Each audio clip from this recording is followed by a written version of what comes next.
Hey, everybody. Welcome into a new episode of Prep Rally, a production of the Daily Journal and djournal.com. Talking high school sports here. It's a webcast and a podcast. The webcast around 11 o'clock every Wednesday. A little bit late getting started today, but that's okay. And the podcast version drops later in the afternoon. You can find that in iTunes, your podcast apps for preprally.djournal.com. I'm Brad Locke, along with Gene Phelps. Gene, how you making it? I'm doing okay. Doing okay. That's all we can hope for, Gene. That's is to right. be doing okay. Just Gene and I today. Blake is out on assignment, and I want to remind y'all to follow us on Twitter at DJournalPreps. You can find out when new shows are available there. Again, every Wednesday coming to you here, and we're smack in the middle of football season, so of course we've got plenty of football to talk about.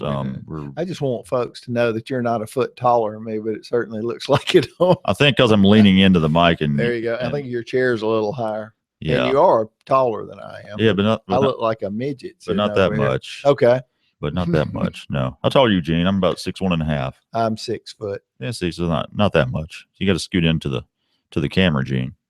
Is that it? That's it. That's the trick. I do this a lot, Gene. Okay. I got to know how to make myself look good. I'm kind of leaning back. That's all right. So what we do during the football season, we'll look back at some key results from last week. We'll look ahead to some big games coming up this week. We'll also have athletes of the week coming up at the end of the show, so be sure to stick around for that. See who we honor, the male and female athlete of the week. Gene's got those ready to go.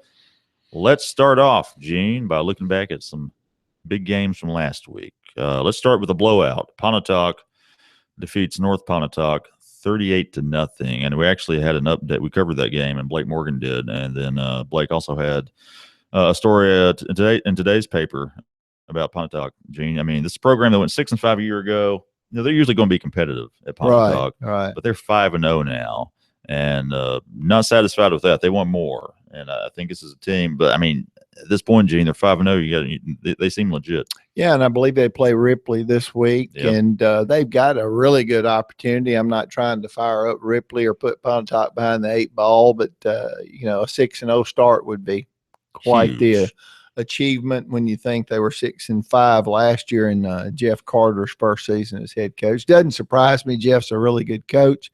This was his first head coaching job after all the many years in coaching on all the different levels. High school, he was on Johnny Hill's staff years ago at Tupelo. He's been in the junior college business at I believe at Northwest and ICC and maybe even Northeast and at Arkansas State. So Jeff's doing a really good job. He's got a really good son who plays quarterback, Jacob Carter. Surprised, we talked the other day in the office, Blake and I, that maybe we're not surprised by that 38-0 score. Once Pontotoc got rolling, they got rolling, and Blake covered that game, and it was kind of over. Yeah, and North Pontotoc, they've got a really good player in Zay Cullins, but we had a story on this earlier in the week. Zay is gotten off to a slow start. He ran for about 2,200 yards last year. He's only got a little over 300 through 5 games this year, and I think he's only found the end zone like 3 times. So, and Pontotoc's defense obviously did a good job against him, and the rest of that North Pontotoc offense shutting them out 38-0. Another game, Saltillo finally getting into the win column, and a game that was very sloppy. At least in the first half, Saltillo defeating Baldwin 24-21. Our photographer, Thomas Wells, was shooting that game. He got back. He shot the first half, I think, and then he went and shot something, or he came back after the first half. He said it was just the fumble after fumble after fumble. There must have been 10 or so turnovers combined in the first half. Right, and I had to run out of the office Friday night. I was inside, and I was listening to some of that ball game. And at one time, I believe Baldwin was up like 21-7. Yeah, they were. Seemed to be in control, playing against a Saltillo team that had lost 16 consecutive games. Yeah, they did not win a game last season. So, and then come back, rally, and then have the opportunity to kick a field goal, a 31-yard field goal by Weston Field Goals, who's a sophomore. Wow, on the game's final play. I mean, you couldn't have written a That's pretty good, man. Made for TV movie. Sophomore hitting the kick, and at 31 yards in high school is no chip shot. No, No, it's not. It's not. And so good job by him. Good job by Saltillo to get that much needed win. And Baldwin now, it looks like they're just down this year, Gene. I mean, they are. You know, they got a little easier road coming up in their division. Yeah. They'll and I think they'll probably win that division, and they'll be in the playoffs. Problem is, you're going to get out of the North. You're going to have to beat Calhoun City or Eupora or East Webster. Yeah. Any of those three are really good. Yeah, they're all really good. Other results from Friday worth noting: Corinth defeated New Albany handily, 48-21. Another big game by that Corinth offense, running that wing T with DT Sheffield and Jalen Cobbs. We'll talk about them a little bit later on. And also, you had Itawamba AHS over Aberdeen, 34-12. Itawamba still unbeaten, right, Gene? It would be hard to leave them out of the rankings for much longer. Yeah, they're quietly going about their business. They sure are. They sure are. Shannon over Okolona, 23-12. Vardaman in a shootout with Thrasher, winning that one 50-38. Boonville over Tishomingo County, 33-14. You know, Boonville's a team with one loss, and they're having a good season, though. They are. They got a really good defense. They got an offense that manages the ball, doesn't make a lot of mistakes. And, you know, I don't know if we'll see the Blue Devils in Jackson, but they will, you know, they're going to have a solid year. Yeah, they're making some noise, certainly. Let's look now at look ahead to some of this week's games. And, Gene, this week division play begins for some people. Not for everybody, but for a lot of teams. Division play begins. These are the games that really matter. Okay. Yeah. And you look first at Tupelo, and when you looked at their non-division schedule, Gene, those first 4 games, you're thinking, you know, if they just win 2 or 3 of those, that's really good. They're 4-0. Yeah. They're the number 3 team in the state. The new number 1 team in the journal rankings after Starkville lost last week to Meridian. I mean, they are exceeding expectations a little bit, I guess. They are. The win over Brandon was really big.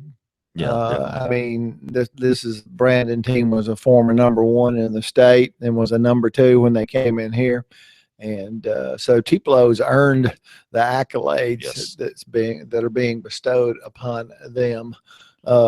At this juncture now, though, it's division, a completely different season. Coaches that are 2-2 or 1-3 or 0-4, like say, we're starting a new season. Well, right. Tupelo's got that same mindset too. Certainly. You know, these are the games you've got to win. This is where your record counts because you're trying to finish in top 4. Right. And actually in the top 2. You don't want to go on the road. Yeah, you in don't. 6A. No, you don't.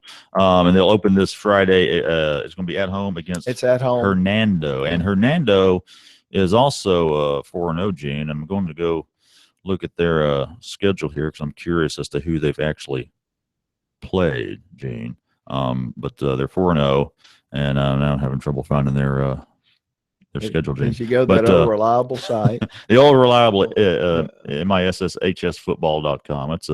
That's been a go-to site for years, Gene. But they're playing another team that's gotten used to winning this year. They have, and I think Tupelo right now, like a lot of coaches will tell you, they're more concerned about Tupelo than they are probably Hernando. Yeah. You know, Tupelo's defense has played well. They've had some moments where they've, you know, like in the Brandon game where they gave up 99 yards on 4 passes. Yeah.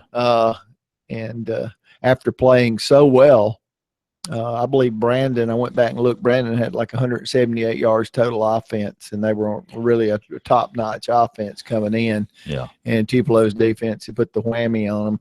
And, you know, Stefan McGlon, the quarterback for Tupelo, the sophomore, this will be his 3rd start. He's had a big rushing game against Brandon. Yeah. I believe 104 yards rushing. He's starting to feel his way around, get used to the game. The coaches really like him. He's starting to take over a little bit of a leadership role from a standpoint of he knows where all the players should be, and he makes sure, in other words, instead of them helping him, he's now turning around and doing what a quarterback's supposed to do and go, hey, you need to get over here, and this is where you need to drop back. You know, so he's doing a good job managing the game. I think they like that. I think they like his maturity for a sophomore. Yeah. And, you know, and how Tupelo's offense goes will be how they go this year because the defense is going to keep them in the game. Yeah, and the defense has a big task ahead of them. Just looking at the results from Hernando's schedule, again 4-0. They've beaten 3 teams from Tennessee: Westwood, Millington Central, and Briarcrest Christian. They've also beaten Lewisburg. And Gene, I mean, they're averaging like right around 50 points a game. They've scored 49, 48, 56, and 48.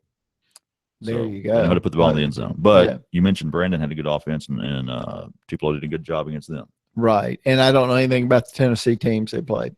Yeah, I don't either. But they've been putting up points on people. So a big test for Tupelo to open Division 1 6A play on Friday. Kossuth, our number 1 small school, at 4-1, going to be at Corinth, and that's this Corinth team. Gene, the 3-2. They're really coming on the last couple of weeks with that wing T offense. They've really settled into. Yeah, they've won 2 straight, and they're really starting to move the ball up and down the field. I know Kossuth.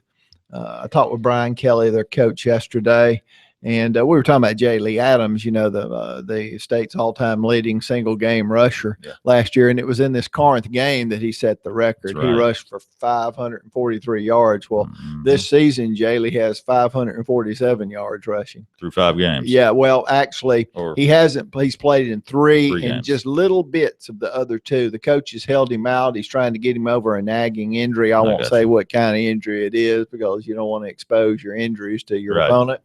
But anyway, he said Jay Lee last week was chomping at the bit to play, but he wanted to, he's getting him ready for this time of year as they get ready to move into division play the following week. So big game, big rivalry game.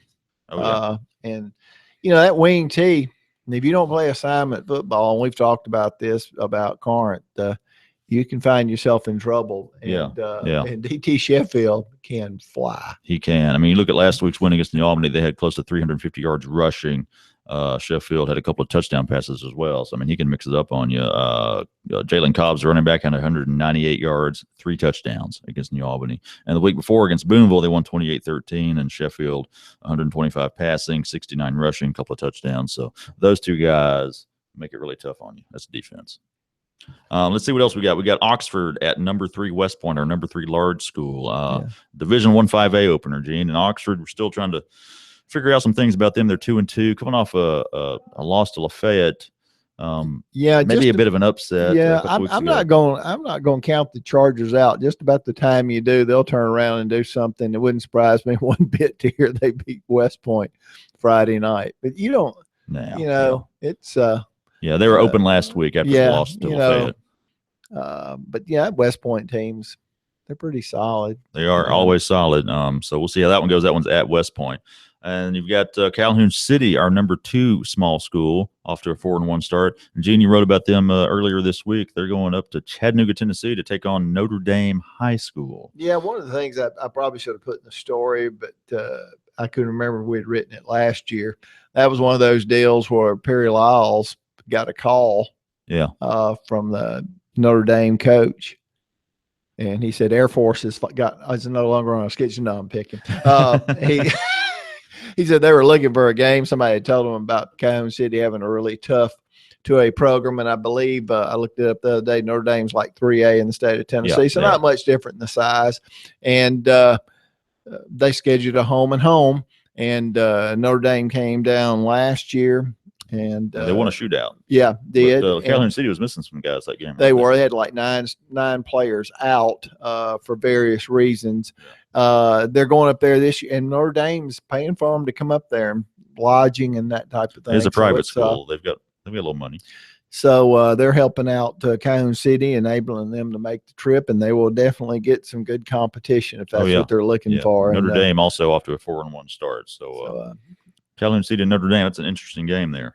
Certainly. I don't think we'll be able to go cover that one, though. No, we won't be up in that. We don't get to go to Notre Dame. Not going to pay our mileage for that one, Gene. Other key games to watch this week: Aberdeen off to a slow start, but they're going to Shannon. And then you've got Pontotoc, our number 4 large school at 5-0. We talked about them earlier. Going to be at Ripley, which is 3-1. And Itawamba AHS at 4-0 going to visit Kosciuszko, and Kosciuszko was 1-3 so far this season. So those are just some key games. And again, some teams are opening division play this week, a lot more open division play next week, and then we're really just getting to the meat of the schedule as we get games that counts. We're already pretty much near the halfway point, which is weird to think. Okay, Gene, we do this every week. Athletes of the week. We honor a male and female athlete for their exploits on the field. Who we got, Gene? Female athlete. We'll go with the female, McKinley Montgomery from Manatee. She had 2 home runs last night in the Lady Mustangs 8-7 win over Baldwin. Manatatee's had a really good season. They were undefeated at one time. They're 17-3 right now. But McKinley is a really good player, and I'm sure both of those home runs had a lot to do with their win. Oh yeah, and our male athlete of the week, we had mentioned him earlier, Weston Field Gold. That's what we all field call goal it. by field goal. Tongue twister. 31-yard field goal for Saltillo. The sophomore came through, helped Saltillo end a 16-game losing streak. Big win in another rivalry type game. Yeah, and I still think we'll hear from Baldwin before the season. Yeah, I think you're right. That was not a good loss for Baldwin. No loss. It was just a sloppy game for everybody, and that's just kind of. And I know Baldwin. I talked with Michael Gray the week before, and he says we're desperate for a win. More so now. Yeah. So, but congratulations to Saltillo and Weston Field Goal. Yeah. As our male athlete of the week. All right. Well, good deal. That's it for Prep Rally today. Again, it's a webcast and a podcast. The webcast coming to you around 11 a.m. every Wednesday live at djournal.com. Catch the replay later in the day. The podcast drops later on in the afternoon in iTunes, your podcast apps, or preprally.djournal.com. Follow us on Twitter at djournalprep. Send us an email with your thoughts about whatever, preprally@journalinc.com. We will be back next week, Gene, and we'll see what happened, what transpired with some of these division openers. You'll be at Tupelo, correct? I will. Okay, we'll see what happens there and with some of these other games. That's it. Thanks for tuning in, everybody. We'll be back here about 11 o'clock next Wednesday. Join us then.